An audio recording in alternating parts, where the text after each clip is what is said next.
Today we'll be reading one of my favorite books, Wonder, by R.J. Palacio. Part 1, August. Fate smiled and destiny laughed as she came to my cradle. Natalie Merchant, Wonder. Ordinary.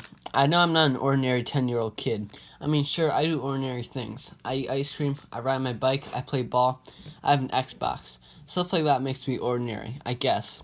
And I feel ordinary inside. But I know ordinary kids don't make other ordinary kids run away screaming in playgrounds. I know ordinary kids don't get stared at wherever they go. I found a magic lamp, and if I could have one wish, I would wish that I had a normal face and no one ever noticed it at all.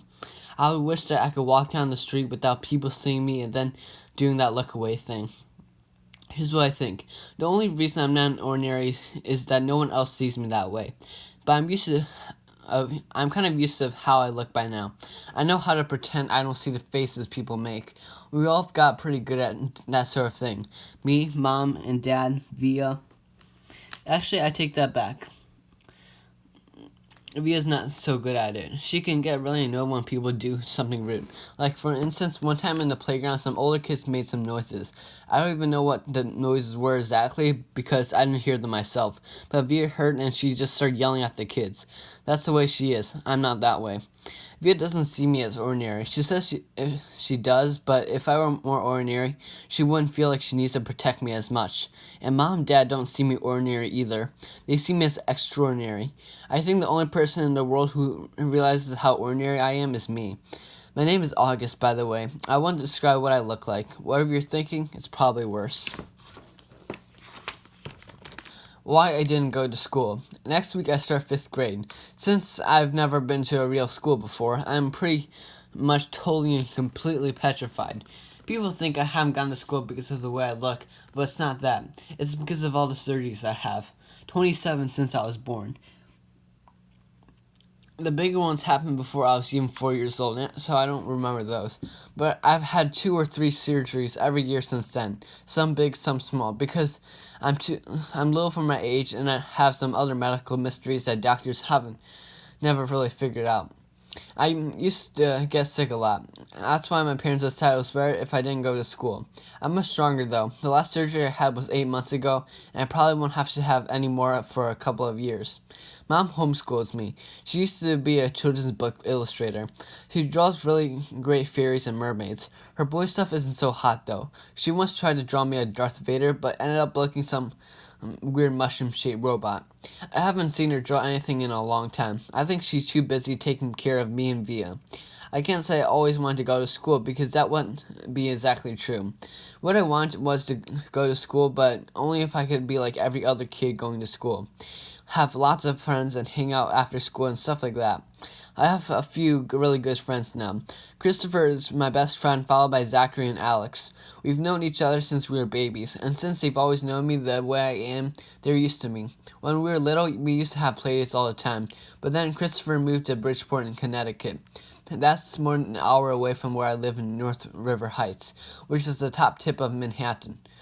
And Zachary and Alex started going to school. It's funny, even though Christopher's the one who moved away, I still see him more than I see Zachary and Alex. They all have these new friends now. If we bump into each other on the street, they're so nice to me though. They always say hello.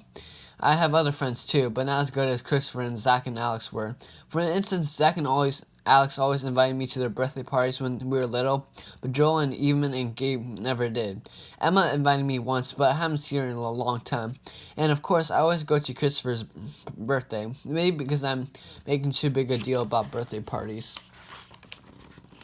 How I came to life. I like when Mom tells a story because it makes me laugh so much. It's not funny in the way a joke is funny, but when Mom tells it, Via and I just start cracking up. So when I was in my mom's stomach, no one had any idea how I would come out looking the way I look.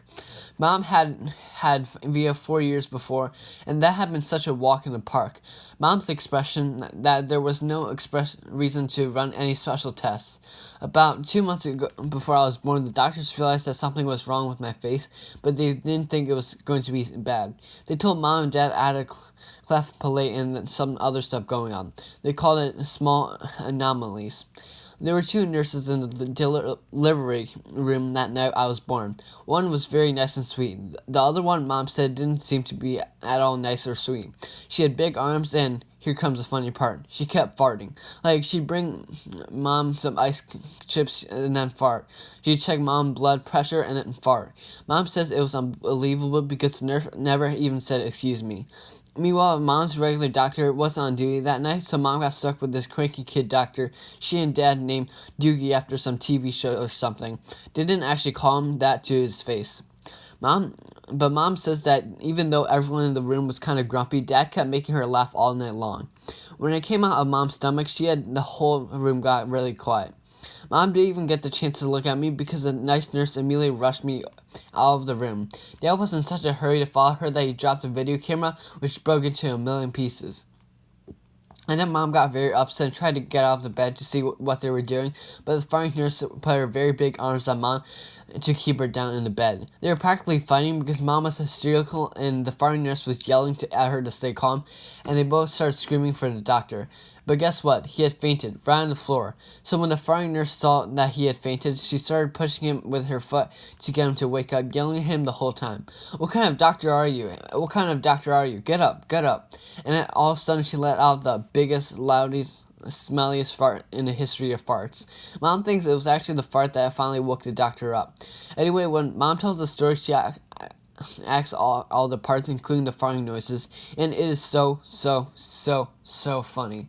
Mom says the firing nurse turned out to be a very nice woman.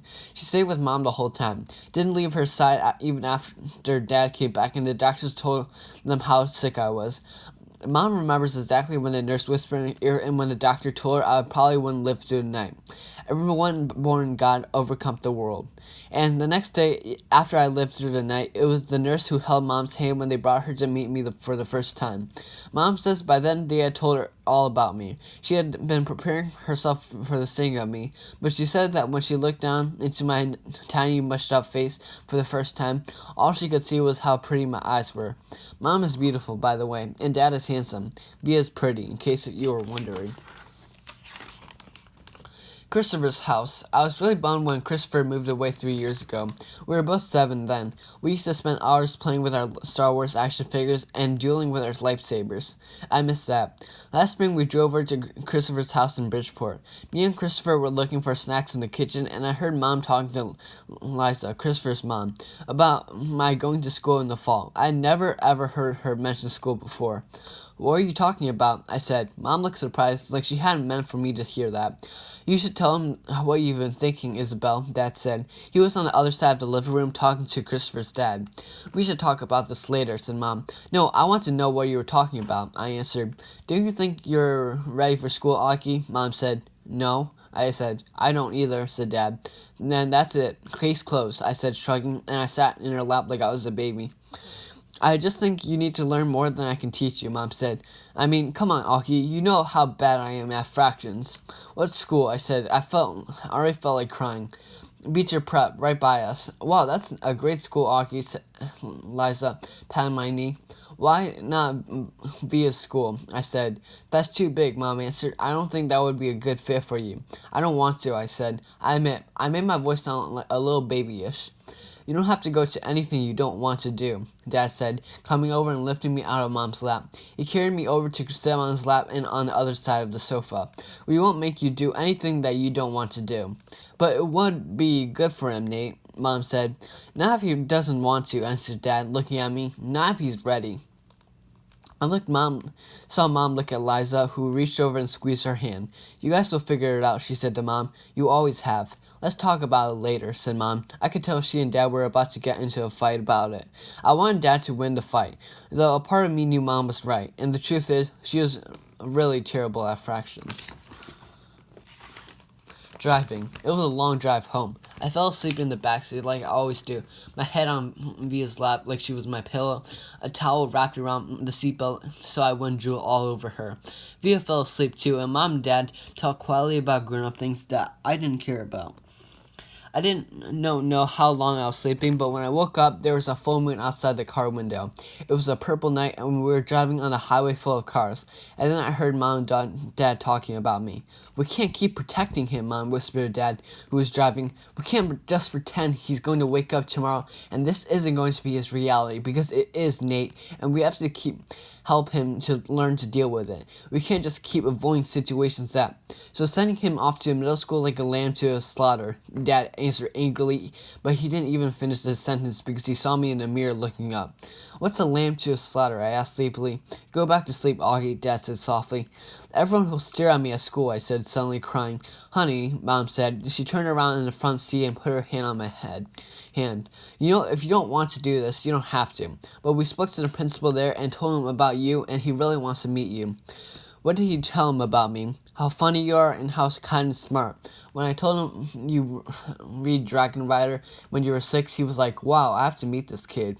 "Did you tell him anything else?" I said. Mom smiled at me. Her smile kind of hugged me. "I told him about all your surgeries and how brave you are," she said. "So he knows what I look like?" I asked. "Well, we brought pictures from last summer in Montauk," Dad said. "We showed him pictures of the whole family, and that great shot of you holding that flounder on the boat. You were there too?" I have to admit, I felt a little disappointed that he was a part of this. "We both talked to him, yes," Dad said. "He's a really nice man. You would like him," Mom added. Suddenly, it felt like they were on the same side. "Wait, so when did you meet him?" I said. "He took us on a tour of the school last year," said Mom. "Last year?" I said. "So you've been thinking about this for a whole year and you didn't tell me?" "We didn't know if you even get in," Augie answered Mom. "It's a hard school to get into. There's a whole admissions process.